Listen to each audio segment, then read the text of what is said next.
Y'all already know what time it is. It's Tales of Auntie Ray, where the tea is piping hot and the receipts are long. If you like your family drama served with a side of petty revenge, you in the right place. Hit that bell so you never miss when I spill it.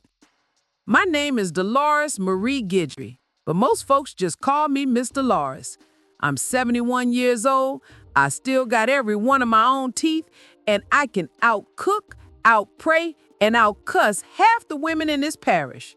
I raised 3 children in this little brick house on Choctaw Drive, buried my husband Leonard in 2009, and thought the hardest part of my life was behind me. Lord, was I wrong. It all started 4 years ago, March 14th, 2021 to be exact. My youngest boy, Jamal, called me from the parking lot of Our Lady of the Lake Hospital. His girlfriend, Lakeisha, 25 years old, pretty as a picture, and spoiled as 3-day-old milk, had just gone into labor with their first baby. "Mama," Jamal said, voice shaking, "we got kicked out the apartment this morning. Landlord changed the locks while we was at the ultrasound. We ain't got nowhere to go with the baby coming. We stay with you just 6 weeks, just till we get on our feet?"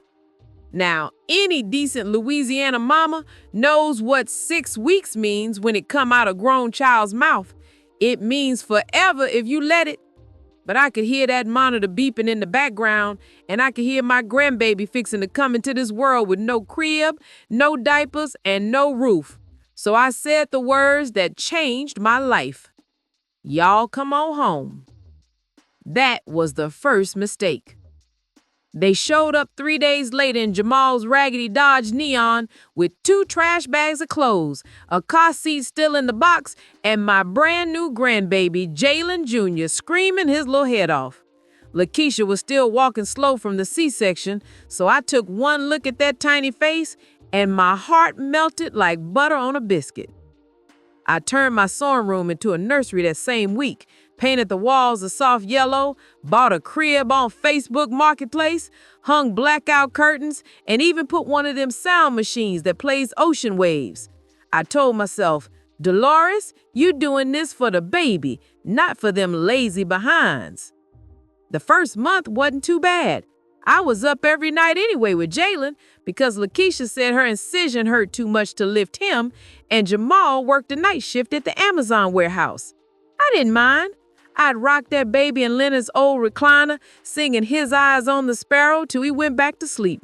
I'd warm bottles, change diapers, and wash onesies in the sink at 3 a.m. because the washer was loud and might wake Lakeisha.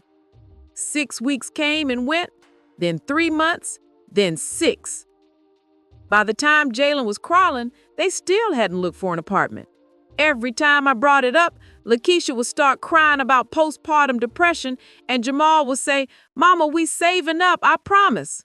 Meanwhile, my energy bill went from $120 a month to $380 a month.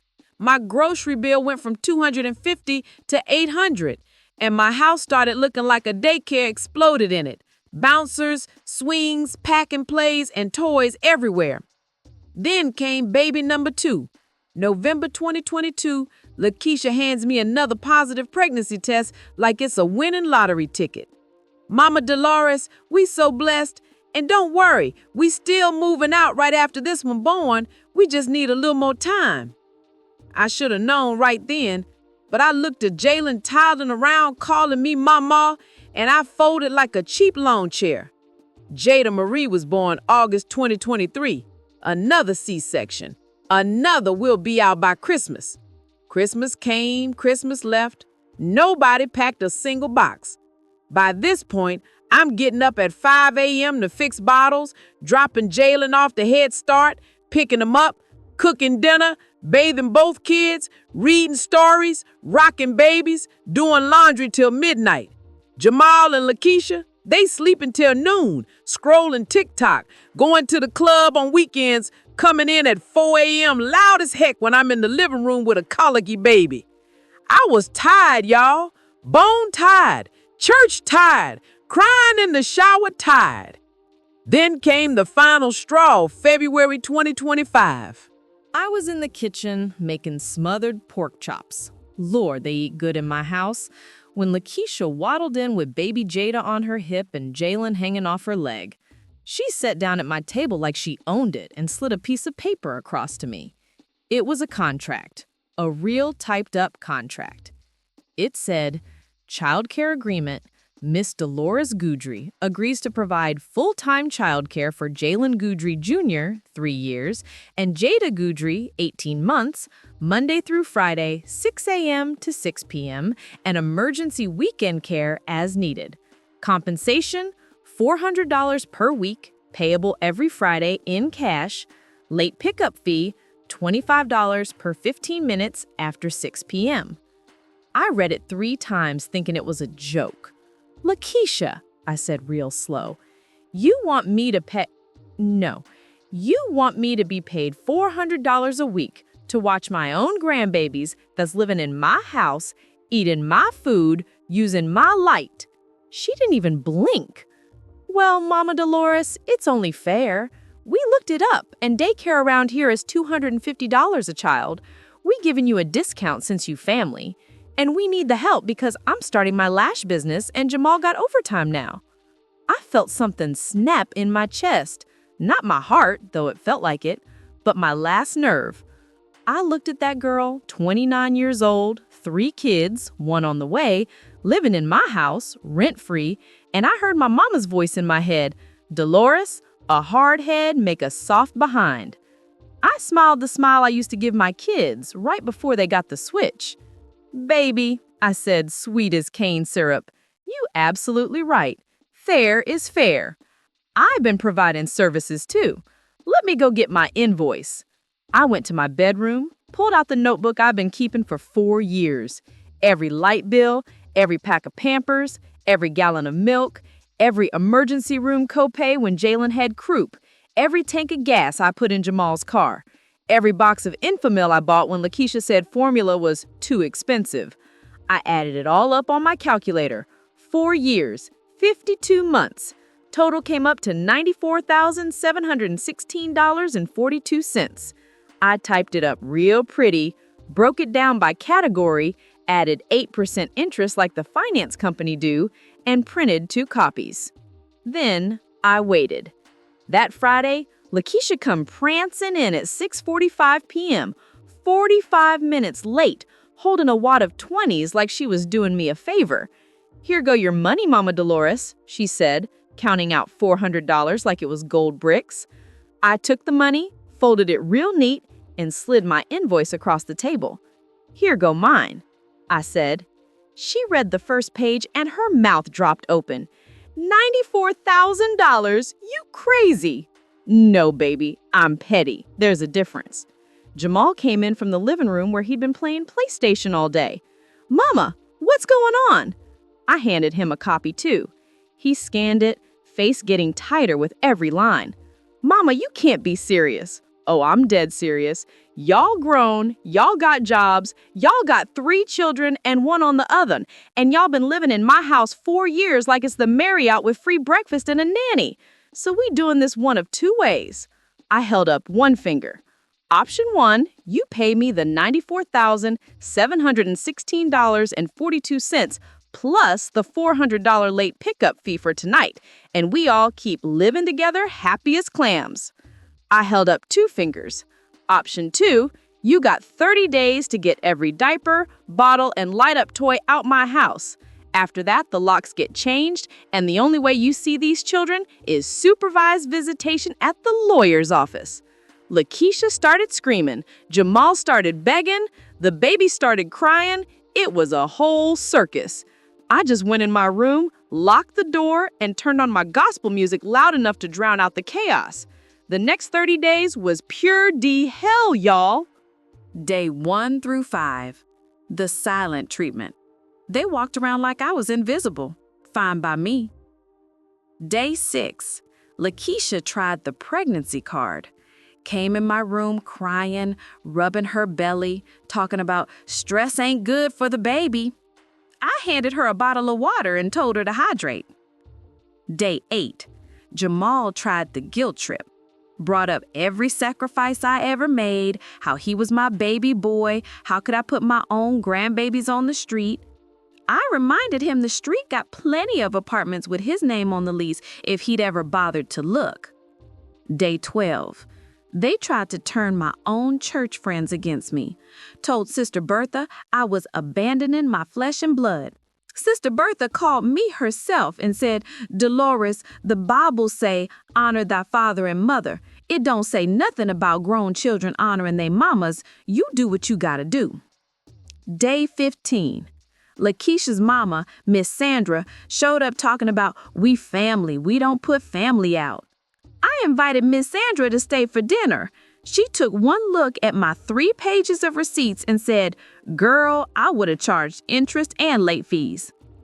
Day 18. They tried to call CPS on me, saying I was neglecting the children by not watching them no more.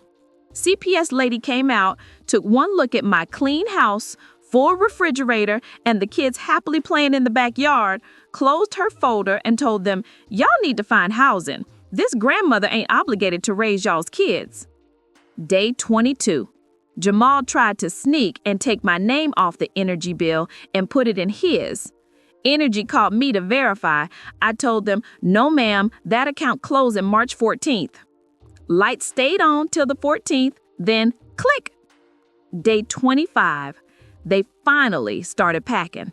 Slowly, like they thought I was bluffing. Day 29. I had the locksmith on speed dial and a pot of gumbo on the stove for me and my girlfriend Brenda, who came to witness the festivities. Day 30, March 14, 2025. Exactly 4 years to the day they moved in. At 8 a.m. sharp, here come Jamal and Lakeisha loading that same raggedy Dodge Neon and a borrowed U-Haul with every baby item known to man. 3 car seats, 2 strollers, a mountain of diapers I bought, and boxes labeled Lakeisha's wigs. I stood on my porch in my housecoat and slippers, sipping coffee, waving like the Queen of England. Lakeisha tried one last time, walked up crying, real tears this time, belly poked out, talking about, "Mama Dolores, please, we ain't got the full deposit yet." I looked her dead in the eye and said, "Baby, the Bible say the laborer is worthy of her hire. I labored 4 years. Now I'm retired." Jamal hugged me stiff-like and whispered, "This ain't over, Mama." I smiled. "Son, it was over the day you handed me that contract." The locksmith pulled up at 10:15, changed every lock while they watched from the street. I handed them the court-ordered grandparent visitation schedule my lawyer done drew up. Every second and fourth Saturday, 10 a.m. to 4 p.m. at my house under my rules. Then I closed my new door, turned on my new porch ceiling fan, and ate my gumbo in peace for the first time in 4 years. Y'all, the silence was so loud I could hear angels singing. Now, 6 months later, let me tell you how sweet life is when you stop letting folks use you as a human ATM and daycare rolled into one. My light bill back to $118, my grocery bill $220, my blood pressure normal for the first time since 2020. I turned that nursery back into my sewing room, got me a brand new Brothers sewing machine, and I'm making quilts for the church bazaar. Already sold 6 at $275 a piece. Every other Saturday, Jamal and Lakeisha pull up at 9:59 sharp with Jalen, Jada, and baby Jamarius, who was born last month. The kids run to me screaming, "Mow, mow!" And we have the best day. Beignets for breakfast, cartoons, park, nap time, and they gone by 4 o'clock on the dot. Jamal done started saying, "Ma'am" again. Lakeisha calls before they come to ask if I need anything from the store. They moved into a 2-bedroom off Greenwell Springs Road and learned real quick how to budget with nobody there to cook, clean, and pay bills no more. Sometimes Jamal sits on my porch after the kids asleep in the car and says, "Mama, I'm sorry, we was wrong." I just pat his hand and say, "I know, baby, that's why God gave us tomorrows." So to every grandmama, mama, auntie, and cousin out there watching your grown folks treat your house like a flop house and your wallet like an ATM, listen to Miss Dolores. Love your children. Spoil your grandbabies. But the minute they hand you a contract for what you've been doing out of love, you hand them an invoice and a move-out date. Because a closed mouth don't get fed, but an open hand sure do get tired. Now, if this story blessed you, hit that like button, leave me a comment, and tell me where you're watching from. I read every single one. And if you got a family member that need to hear this, share it, baby. Share it wide. Tomorrow, I got another one that'll make you holler. Same time, same porch. This Miss Dolores, signing off from Baton Rouge, Louisiana, where the tea's sweet and the boundary's sweeter. I love y'all. See you tomorrow. And scene. That's the end of today's episode of As the Porch Turns.